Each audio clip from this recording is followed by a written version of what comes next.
আসসালামু আলাইকুম। এখানে আমি নিছি পলি মুরগার মধ্যে রসুন দিয়ে দিছি, হলুদ গুঁড়া, মরিচের গুঁড়া, লবণ দিয়ে দিছি।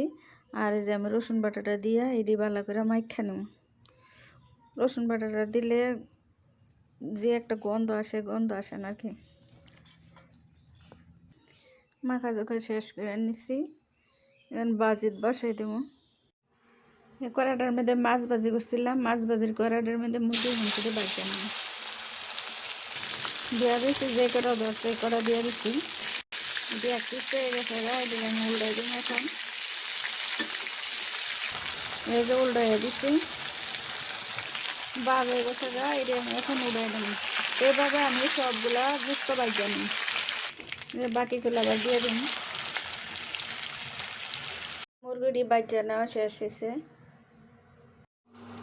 এখন আমি তেলটা গরম করে নিচ্ছি।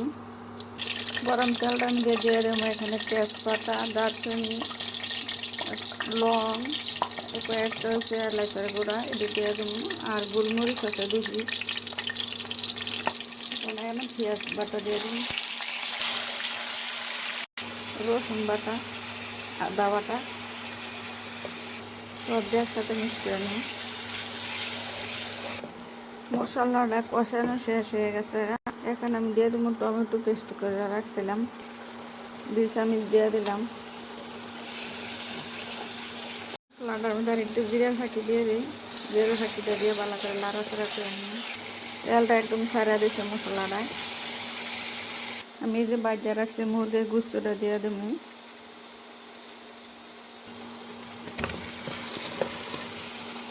আর কয়েকটা কাঁচামরিচ দিয়ে দেবো, এটি আমি একসাথে মিক্স করে নেব। যে মাংসটা আসলে হলে দোয়াটা একটুখানি পানি দিয়ে দিই, যে এখন আমি একটু পানি দিয়ে দিব, সিদ্ধ আসবো না। এই যে আমি পানিটা দিয়ে নিচ্ছি, এখন আমি ডাক্কা সিদ্ধ করে নেব। যে ডাক্কা দিয়ে দিলাম, এখন ওইতে থাক। গোস্তাটা একটু দেখে লাড়াছাড়া দিয়ে যায়।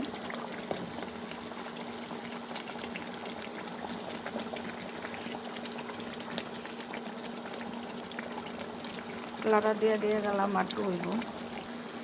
আমার রান্না শেষ হয়ে গেছে গাইতে, এখন আমি উঠাইলাম। একটু হালকা জল না থাকলে আবার খামো কেমনে।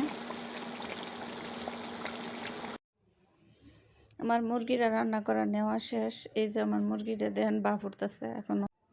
আর এখানে নিচে মাছ রান্না করে, টমেটো দিয়ে মাছ